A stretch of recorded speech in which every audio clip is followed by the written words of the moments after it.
For our next habit, it's habit number 2 is being clear-sighted. This is where the project manager clearly connects the project's goals with the organization's goals. And our presenter for this habit is Kathy Richardson. Kathy is the Deputy Program Manager for the Earth Sciences Project Division at Goddard Space Flight Center. And Kathy tells a story about when she worked on the thermal infrared sensor, where she was project manager. All project managers have to deal with the triple constraint of scope, time, and cost. For Kathy, time was the big factor. She and her team had had 3.5 years in order to do 4.5 years worth of work. She's going to share a story about how she was able to keep the team focused in order to accomplish that project on time. When we come back, we'll summarize what she talked about in the video. See you in a few minutes.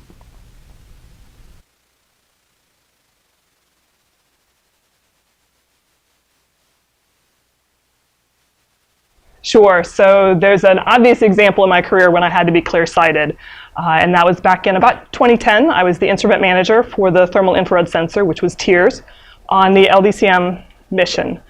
And back at that time, I led that mission from the very beginning to the very end of the instrument development.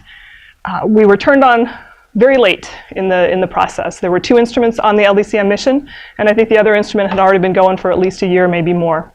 So we got turned on, and we had 3.5 years to develop the instrument.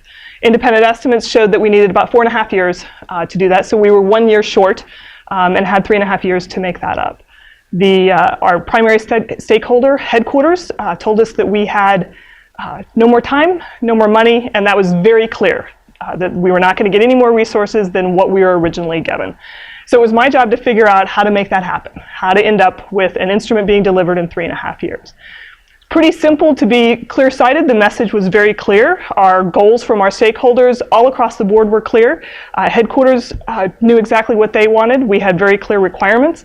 The center wanted to meet its commitments. We needed to deliver on time within our budgetary commitments and also meet the technical requirements.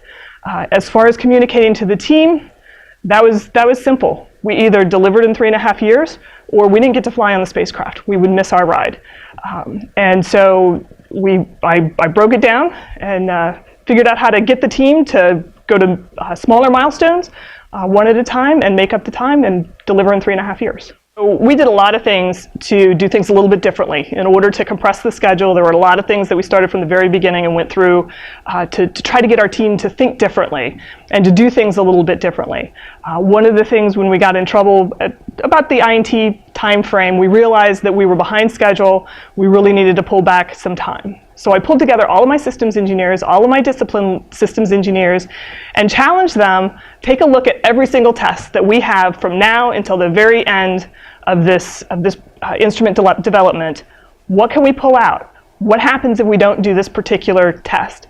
And I was very clear that we were going to look at every single test so that nobody felt like they were being set aside and that they were being discriminated against. Everybody was kind of upset about that whole process. It was a little bit, this is how we do things and you have to do all of these tests.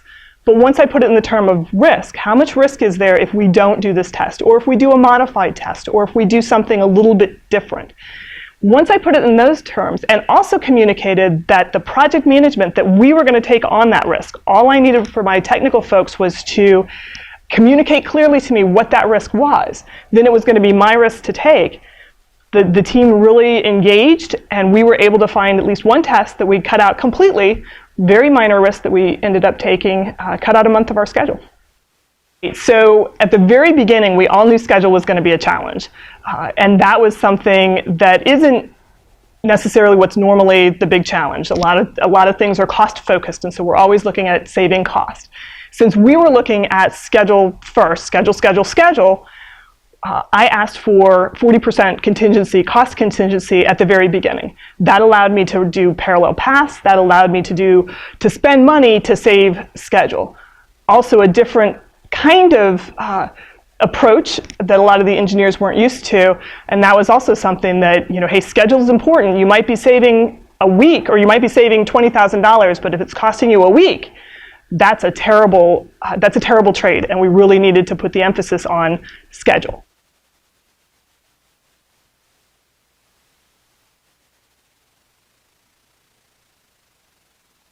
So I think a lot of project managers don't appreciate how to communicate the bigger picture to their team, what's really important, what do they need to focus on, and why. So in the contingency example, I needed to make sure that everybody understood saving $1 here or a little bit here was not going to hit the end goal, and we had to continue to focus on the one thing: schedule, schedule, schedule. In order to keep folks not from becoming distracted and being focused on the goal, clear-sighted really meant that I had to continuously find when people were getting distracted and prevent them from, keep pulling them back onto the path. The way we did that on TIERS was my senior leadership team went and visited personally all of the different organizations who were building things to find out what they were doing and why were they doing that. And often there was a redirection that because of either a technical goal that they wanted to achieve, or there was a whole lot of we could do a little bit better. We didn't want to do better. We wanted to do good enough on this project. And so in order to focus them and make sure they weren't getting distracted, we visited them independently to make sure that we were making minor corrections often, as opposed to letting folks get a little bit too far off the reservation.